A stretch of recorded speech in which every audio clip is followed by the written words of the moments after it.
नमस्कार, आप देख रहे हैं न्यूज इंडिया। मैं हूं आपके साथ पूजा मोहन पांडे। नागपुर में पीएम नरेंद्र मोदी बेहद आक्रामक मोड में नजर आए। उन्होंने नागपुर से विपक्ष को अपने अंदाज में जवाब दिया।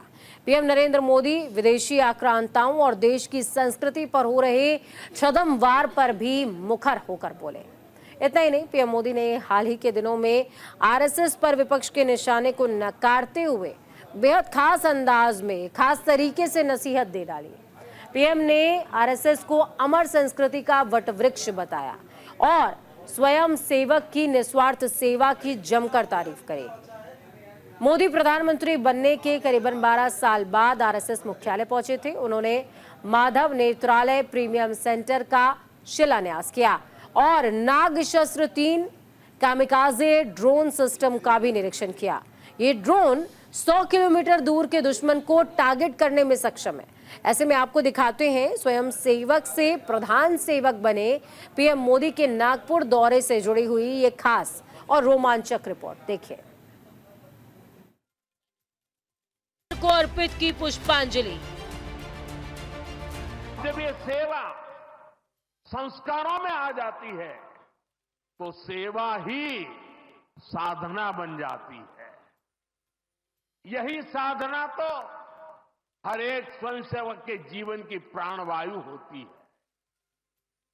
ये सेवा संस्कार, ये साधना, ये प्राणवायु पीढ़ी दर पीढ़ी हर स्वयंसेवक को तप तपस्या के लिए प्रेरित कर रही है। ये सेवा साधना हर स्वयंसेवक को निरंतर गतिमान रखती है। इसलिए गुरुजी अक्सर कहा करते थे, जीवन की अवधि का नहीं, उसके उपयोगिता का महत्व होता है। हम देव से देश और राम से राष्ट्र के जीवन मंत्र लेकर के चले हैं, अपना कर्तव्य निभाते चलते हैं।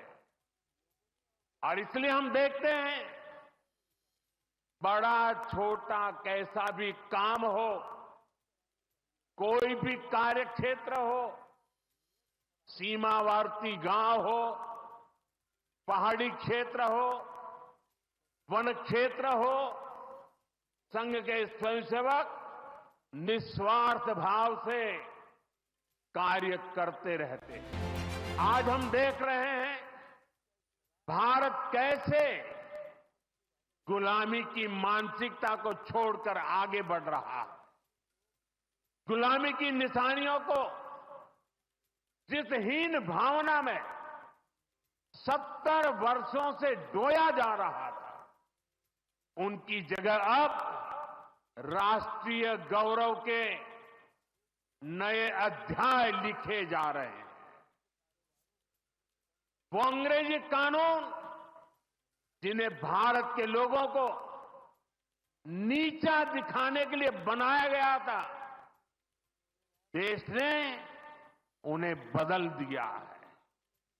गुलामी की सोच से बनी दंड संहिता की जगह अब भारतीय न्याय संहिता लागू हुई है।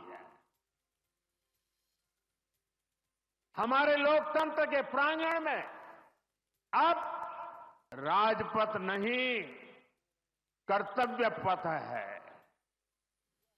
हमारी नौसेना के ध्वज में भी गुलामी का चिन्ह छपा हुआ था, उसकी जगह अब नौसेना के ध्वज पर छत्रपति शिवाजी महाराज का प्रतीक लहरा रहा है। अपने देश का इतिहास देखें तो सैकड़ों वर्षों की गुलामी,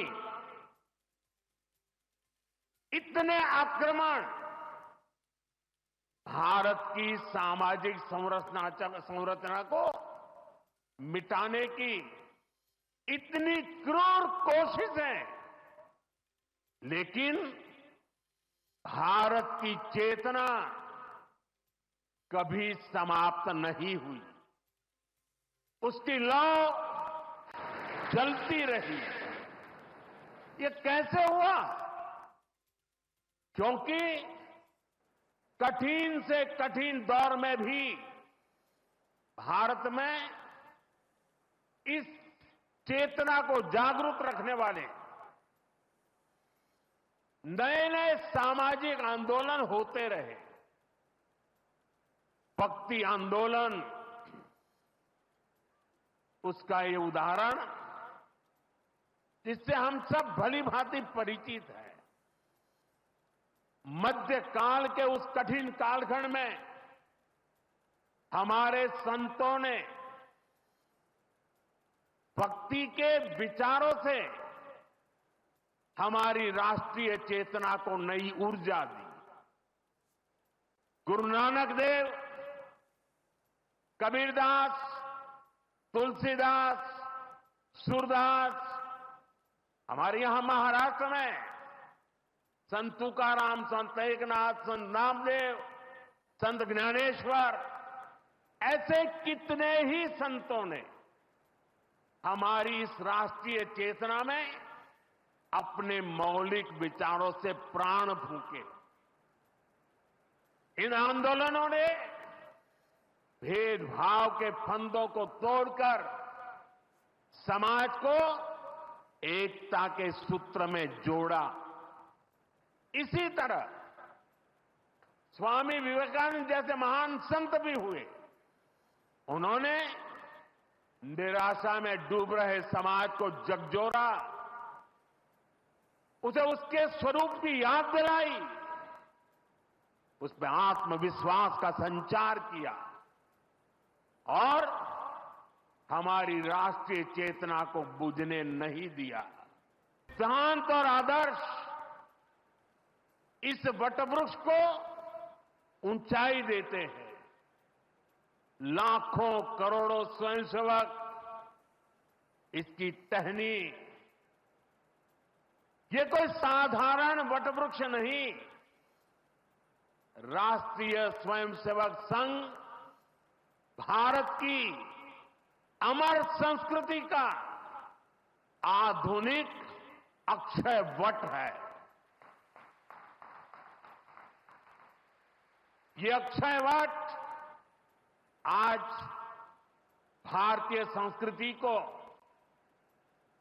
हमारे राष्ट्र की चेतना को निरंतर ऊर्जावान बना रहा है। साथियों, आज जब हम माधव नेत्रालय के नए परिसर का काम शुरू कर रहे हैं तो दृष्टि की बात स्वाभाविक है। हमारे जीवन में दृष्टि ही हमें दिशा देती है। साथियों, आज भारत की सबसे बड़ी पूंजी हमारा युवा है और हम देखते हैं आज भारत का युवा इतने कॉन्फिडेंस से भरा हुआ, उसकी रिस्क टेकिंग कैपेसिटी पहले के मुकाबले कई गुना बढ़ गई है। वो नए नए इनोवेशन कर रहा है, स्टार्टअप्स की दुनिया में अपना परचम लहरा रहा है और सबसे बड़ी बात, आज के भारत का युवा अपनी विरासत पर गर्व करते हुए, अपनी संस्कृति पर गर्व करते हुए चल रहा है। अभी हमने प्रयागराज महाकुंभ में देखा, आज की युवा पीढ़ी लाखों करोड़ों की संख्या में महाकुंभ में पहुंची और इस सनातन परंपरा से जुड़कर गौरव से भर उठा। हमारी आती है तो भारत विश्व को परिवार मानकर वैक्सीन उपलब्ध करवाता है। दुनिया में कहीं भी प्राकृतिक आपदा हो, भारत पूरे मनोयोग से सेवा के लिए खड़ा होता है। अभी आपने कल ही देखा है, म्यांमार में इतना बड़ा भूकंप आया है, भारत ऑपरेशन ब्रह्मा के तहत वहां के लोगों की मदद के लिए सबसे पहले पहुंच गया है। जब तुर्की में भूकंप आया, जब नेपाल में भूकंप आया, जब मालदीव्स में पानी का संकट आया, भारत ने मदद करने में घड़ी भर की भी देर नहीं की। युद्ध जैसे हालातों में हम दूसरे देशों से नागरिकों को भी सुरक्षित निकाल करके लाते हैं। दुनिया देख रही है, भारत आज जब प्रगति कर रहा है तो पूरे ग्लोबल साउथ की आवाज भी बन रहा है। विश्व बंधु की ये भावना हमारे ही संस्कारों का विस्तार है। बेहतर स्वास्थ्य सुविधाएं मिले, ये हमारी प्राथमिकता है। देश में गरीब से गरीब को भी अच्छे से अच्छा इलाज मिले, कोई भी देशवासी जीवन जीने की गरिमा से वंचित न रहे। अपना जीवन देश के लिए दे चुके बुजुर्गों को इलाज की चिंता उनको सताती न रहे, उस परिस्थिति में उनको जीना न पड़े। और ये सरकार की नीति है। और इसलिए आयुष्मान भारत के कारण आज करोड़ों लोगों को मुफ्त इलाज की सुविधा मिल रही है। हजारों जन औषधि केंद्र देश के गरीबों को, मध्यम वर्गीय परिवारों को सस्ती दवाएं दे रहे हैं। इन दिनों देश में करीब 1,000 डायलिसिस सेंटर जो मुफ्त में डायलिसिस की सेवा का एक यज्ञ चला रहे हैं। इससे देशवासियों के हजारों करोड़ रुपए बच रहे हैं, उनको स्वास्थ्य लाभ हो रहा है। बीते 10 साल में गांवों में लाखों आयुष्मान आरोग्य मंदिर बने हैं, जहां से लोगों को देश के सर्वश्रेष्ठ डॉक्टरों से टेलीमेडिसिन से कंसल्टेशन मिलता है, प्राथमिक इलाज मिलता है और आगे के लिए। तो प्रधानमंत्री ने आरएसएस का मूल मंत्र तो साझा किया ही, लेकिन उसके साथ वो ये भी बता गए कि आक्रांताओं को लेकर किसी की सोच कुछ भी हो, देश की सोच क्या है। वक्त छोटे से ब्रेक का, ब्रेक के उस पार खबरों का सफर लगातार जारी है। बने रहिए न्यूज़ इंडिया के साथ, क्योंकि हम हैं राष्ट्र की आवाज।